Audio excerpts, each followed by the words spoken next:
Y'all, I don't think everyone is considering what Misty really found on that phone, and you need to ask yourself, why didn't we see a plane sequence for Lottie?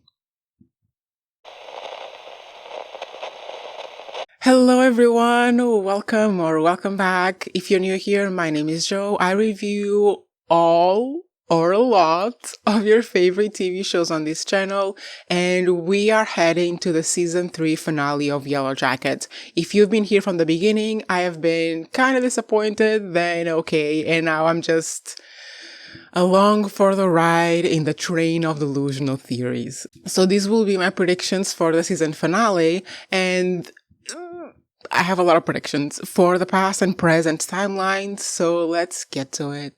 Starting with the past, where are they now? Well, supposedly they are cleaning out, cleaning the evidence of their crime so they can return to society. Because everything before Ben was kind of justifiable, right? They weren't really presented with a choice, they kind of had to do it to survive.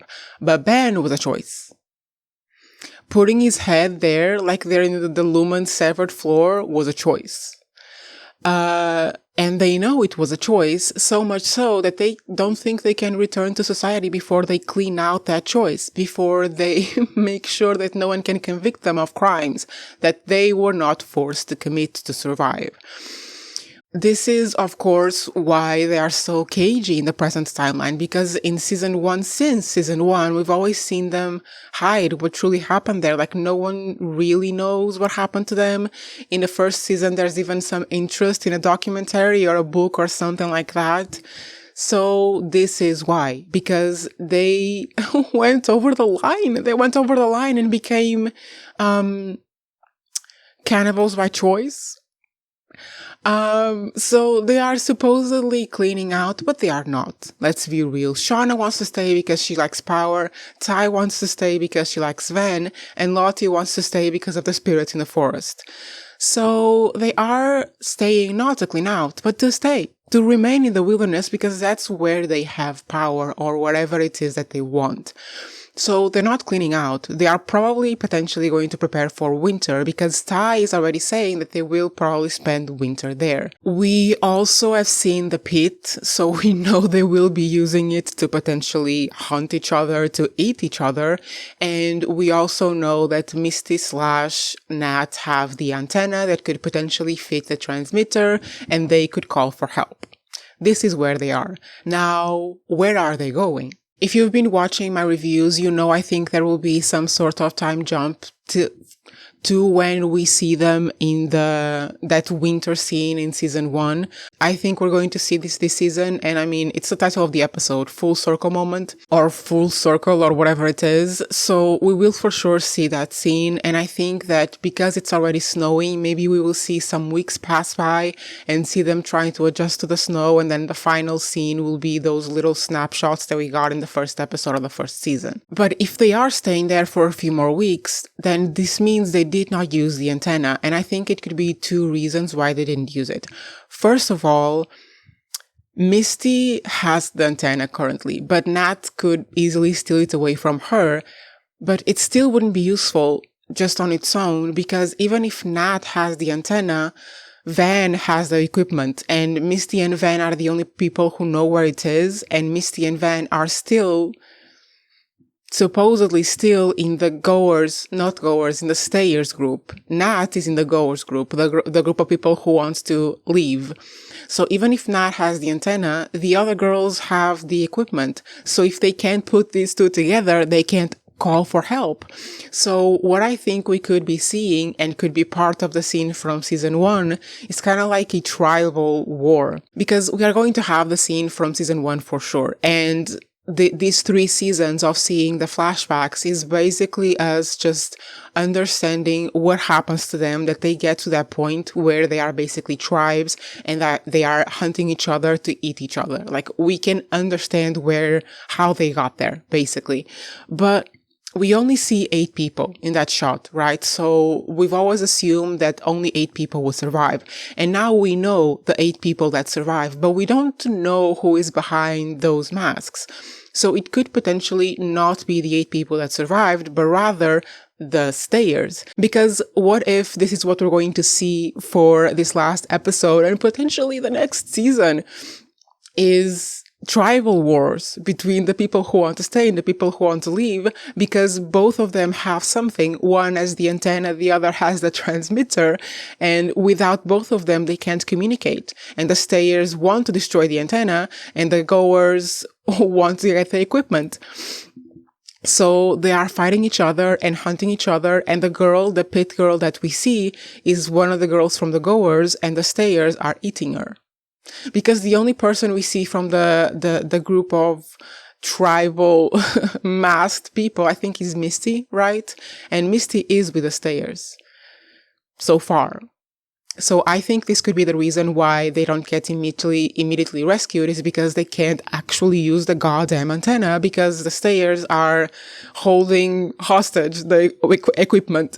Theory number 2 is that they get to connect the antenna, but either it doesn't work, it doesn't fit, or they can't make a call, or Shauna, Ty, or Lottie simply gets wind of what's happening and destroys the equipment, so that they can't make the call. Or even if they made the call, it wasn't enough for the rescuers to come or something. Maybe if they get to turn it on for a little bit and then it gets destroyed, that's kind of the signal they use to search for them again, or search for these researchers that were never found alive again. Bottom line is, whatever happens, maybe there is a tribal war. Maybe Shauna destroys the equipment. Whatever happens, I don't think they will be immediately rescued.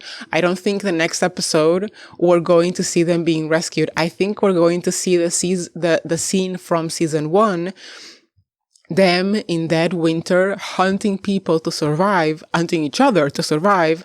And this is how we lose the last 6 people, because only 8 people will be rescued. It's a goddamn winter. I can imagine they need 6 people to stay alive, especially because they don't have the goddamn cabin. They have only those little huts. I've wanted them to be rescued this season the whole time. The whole time I've been saying, I want them rescued. Like, I want to see them going back to society and adjusting to society. And I don't think we will get this season. I don't think they will be rescued this season. Or if they are, it's going to be like an helicopter sound at the very end of the episode or something like that. But we will definitely see the scene from the first season, and we will see them completely in tribal gear, being cannibals and surviving in the wilderness. And by the time we see them next, maybe in season 4, we will be closer to the 8 final survivors, the 8 final girls, including Travis. But before I go into the present timeline, I need to once again discuss with you my all-time delusional theory. This is my it's not real theory. If you want to skip it, I'll put a timestamp below so you can skip it, because I know a lot of people didn't like it, but I like it and I'm into it, and I feel like there's new evidence towards it. There's new evidence and I'm going to discuss it. If you'd like to discuss delusional theories, stay for the next 5 minutes. Note before discussing this, I think the showrunners intended for the present timeline to feel real from season 1, but they've been kind of messing a little bit with the story, so I feel like at some point they changed their minds and they decided that the present timeline was going to be some form of fiction, of story, of illusion, or whatever it is, and they couldn't take back all the technology they introduced because they were making it real, so they just went with it. But yeah, this is all coming because of that plane scene, the Van death plane scene. Earlier this season, we saw Van telling a story to entertain the girls. I think it's how it all started. It started with Van, and then eventually all of them were kind of co-writing, co-telling a story about their future so they can survive because they've been there all this time. This is the delusional theory. It's crazy. Get on delusional train because it's getting crazier. When Nat dies, we get the same plane scene, but a little bit different. First, she sees Javi because she feels guilty about him. Then she sees her younger self, and she says to her younger self, I'm not supposed to be here. And her younger self says, you know, that's not true. This is exactly where you're supposed to be. You've been here for years.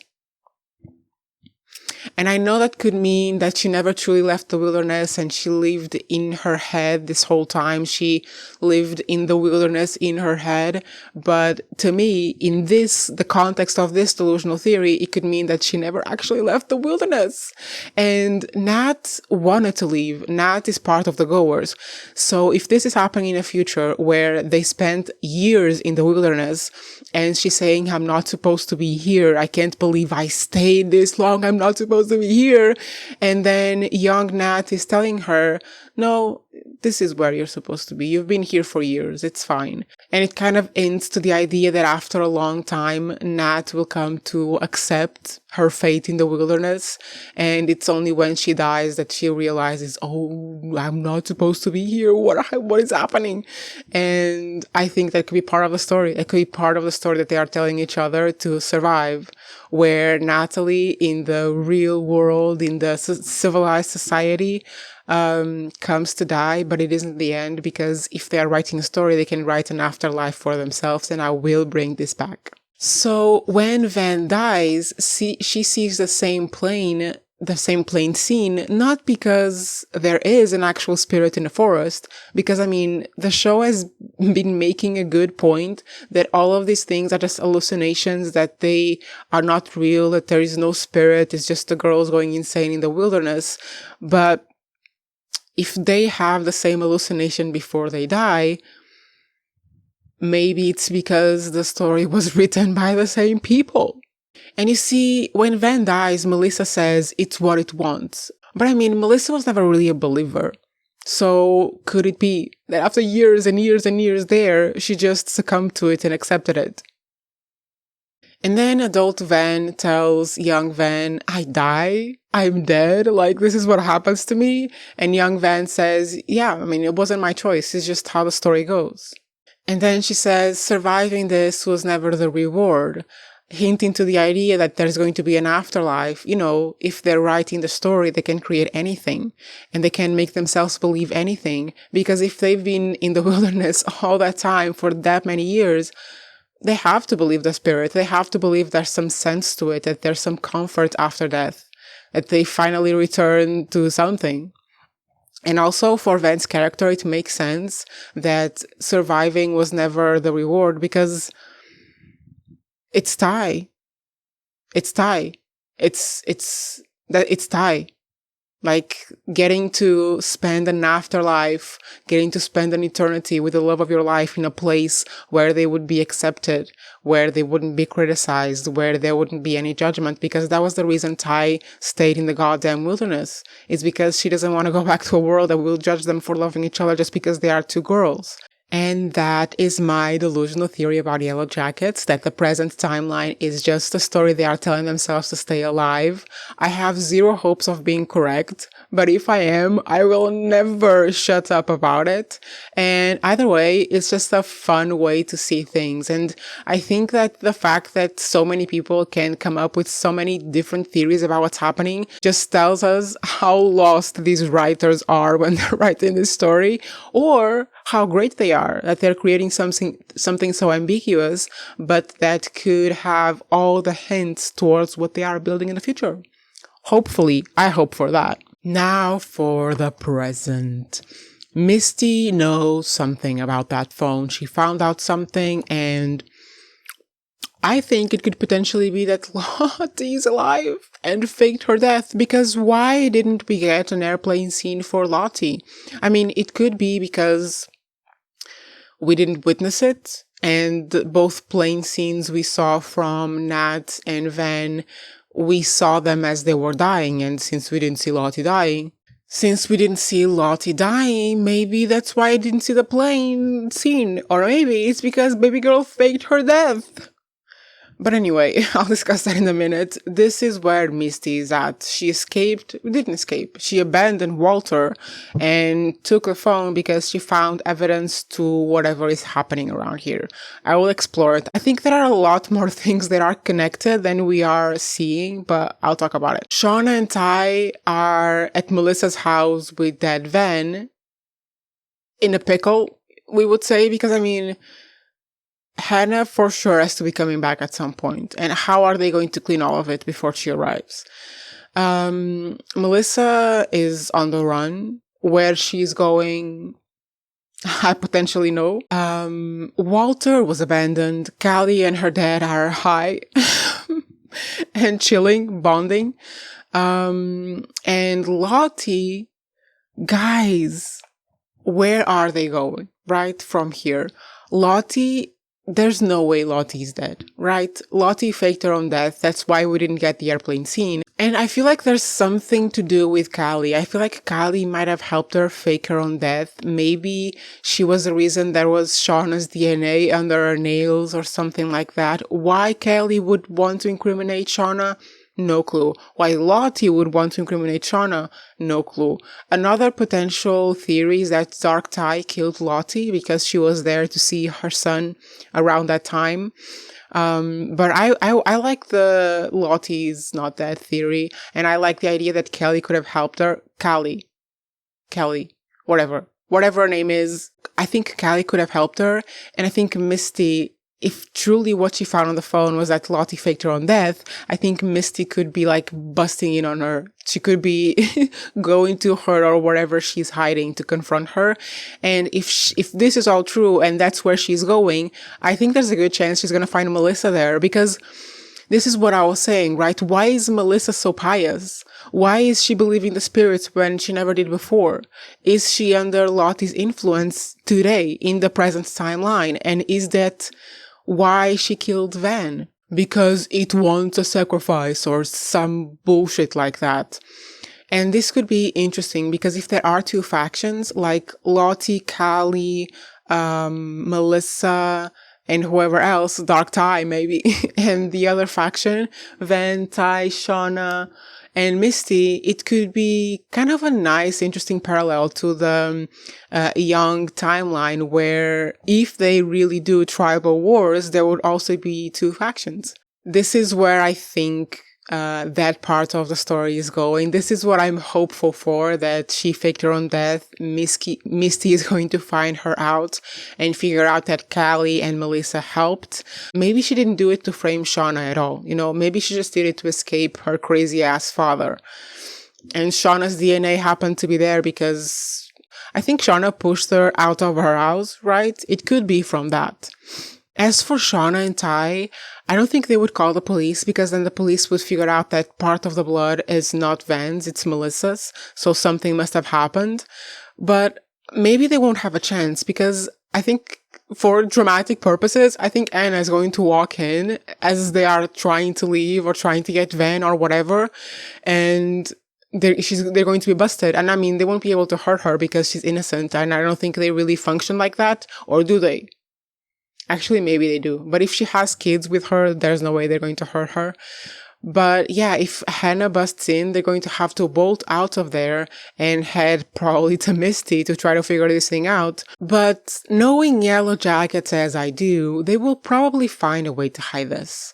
There's 2 more seasons to come. They're not going to be in jail. So they're going to figure out a way to hide this. Maybe they will take Van's body to Shauna's car and they will clean everything up in the house to make sure that Anna never finds out. I don't know if the show is going to play the card of they were there for too long, Anna is coming back, or they weren't there for that long, they have time to clean. Either one. But eventually Shauna and Ty are going to reunite with Misty. Whatever Misty found out, she's going to tell them for sure unless one of them did it.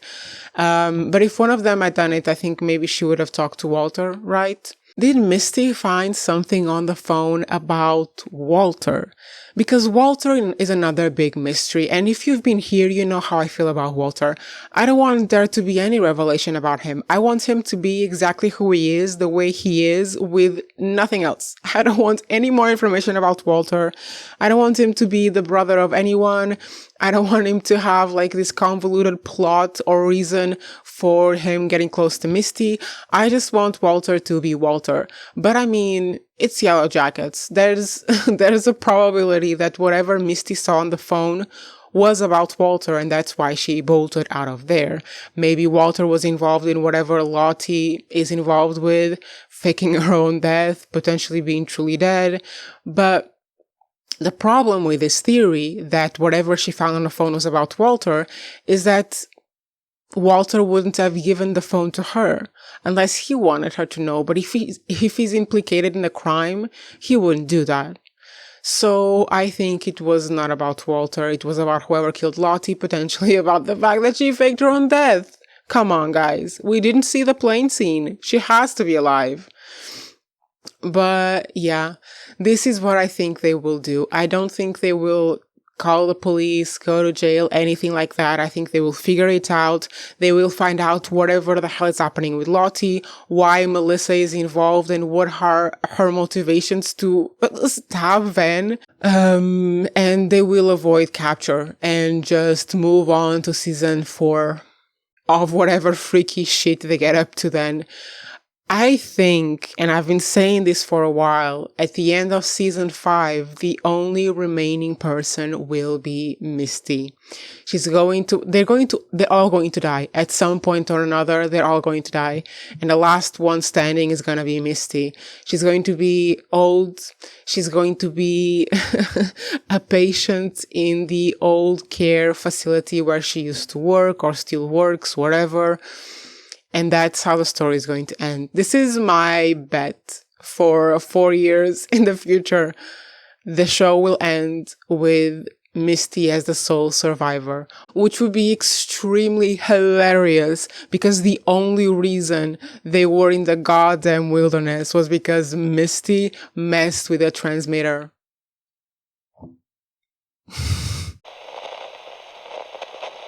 Anyway, guys, this is all I have for you today about Yellowjackets finale predictions. I'm actually excited to see what they're going to come up with this time. If we have another death, hopefully not, because we already lost one of them this season.